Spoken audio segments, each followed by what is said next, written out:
What's up, guys? My name is Cardinal Redbird, and I just recently realized I have been streaming on Twitch for 12 years. So let's talk about it. If you weren't around on Twitch back in 2014, you should know it was very different from how it is today. It was a much smaller platform with way less streamers, and the focus was mainly on gameplay. There weren't really IRL streamers, and even the phrase content creators wasn't as widely known.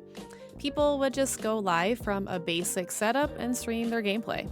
I remember purchasing a used Xbox One off of Craigslist on June 1st, 2014, and going live from the Twitch app from the console the very next day. I used a Kinect as a webcam and a mic, which I'm sure you can imagine was just outstanding quality. I wish I had any photos or videos of this time period, but unfortunately there are no records of my gameplay, which maybe is for the best. I don't even think you could make clips of streams back then either, so I really don't have much from the very beginning.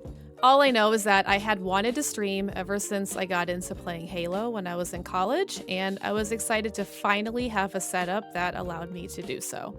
It really was so simple to just turn on my Xbox and go live. While I was waiting for Halo the Master Chief Collection to come out, I streamed Titanfall and then Destiny directly from my console. Back then, I had a smattering of viewers that were mainly my IRL college friends, but the discovery was so easy back then that I was quickly able to gather a small following of new viewers before I even had a working PC setup. This is so much different than it is today. After MCC came out, I decided to invest in my first PC setup, which wasn't anything fancy, but at least allowed me to stream with a capture card to OBS, as well as a Logitech webcam and Astro headset mic. So this was my first step up from streaming directly from the console. From about 2015 to 2021, I streamed mostly Halo, but I did do a lot of variety. I would play a lot of MCC and Halo 5, but Halo 5 really wasn't my jam, and when I got tired of that game, I switched and played basically whatever I felt like playing, and whatever my friends are playing. When Halo Infinite came out at the end of 2021, that became my main game for the next 4 years, and I have a ton of great memories and friends made from that game.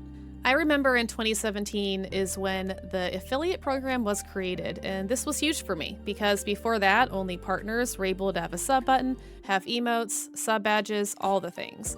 It's been cool over the years to see it develop from only being allowed to have one emote as an affiliate, and now I can basically have everything a partner has just without the purple badge. One of my longtime subscribers is coming up on 100 months, and that's just crazy to think about. My absolute favorite part about streaming has always been the people I've gotten to meet and interact with.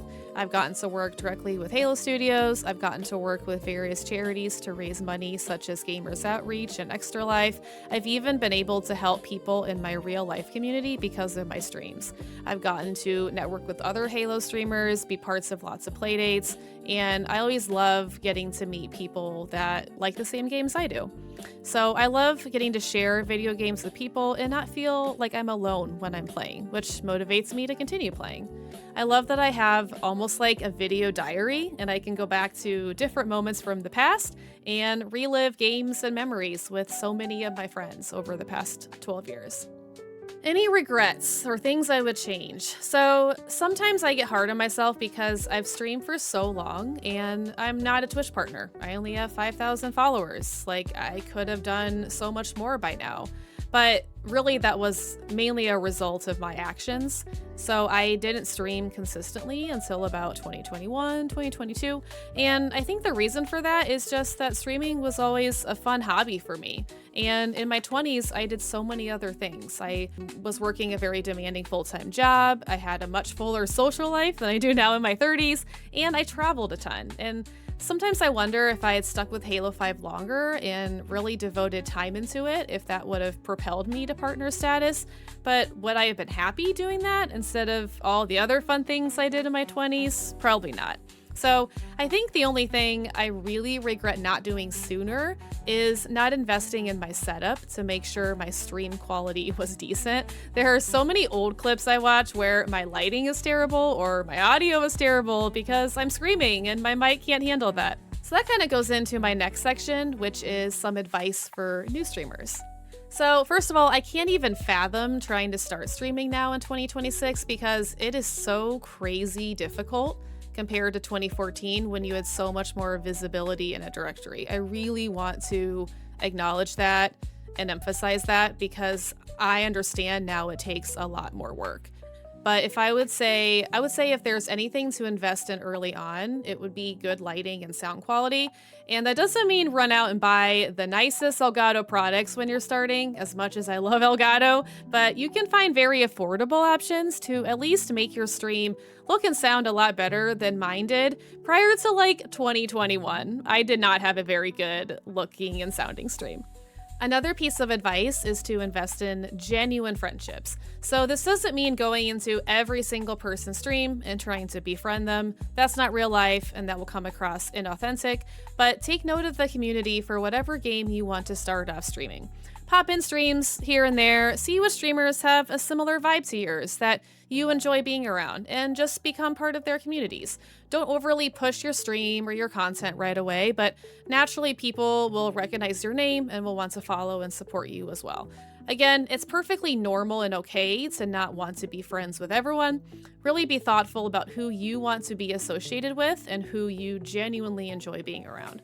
It's also helpful to raid other streamers with similar size communities, and you can connect that way and hopefully support each other. My next piece of advice is to talk. It's hard when you don't have very many or anyone watching, but you never know when someone new will click on your stream, or maybe you'll get hit with a raid and you don't want people to just watch a quiet stream with no engagement. So pretend like you're speaking to an auditorium even if there's only one viewer. That's even something I have to remember because I'll have some downtime and I just have to talk even if nobody is really chatting. Finally, I know this is probably what everyone says, but you have to go into streaming because you enjoy the games and you enjoy building a community, not because you immediately want to quit your job and stream full-time. The reality is, most of us will never get to that point, and streaming will always be a hobby or a part-time job for us, and that's totally okay. The money is great, but it should never be the sole reason for streaming. It's easy to get hung up on viewership and sub counts and follower numbers and comparing to other people and why are they growing faster than me? And you really have to try to shut that out and not let that noise get into your head. I remember a time when I was feeling down about my viewership and I was like, I've done this for 6 years and I don't have a lot of growth. Why am I even bothering? And my good friend Unishack told me something that I will leave you guys with today. Seeing others with huge numbers can be disheartening, but it's always helpful to keep them in perspective. 3 viewers fills a hangout, 5 viewers fills a car of friends, 10 viewers fills a dinner party, 25 viewers fills a classroom, 50 viewers fills a small concert venue. That's all I got. If you watched this far, thank you for listening to me yap about the past 12 years, and I hope you found this interesting. If you want to watch any of my live streams, you can find me on twitch.tv/CardinalRedbird. Bye!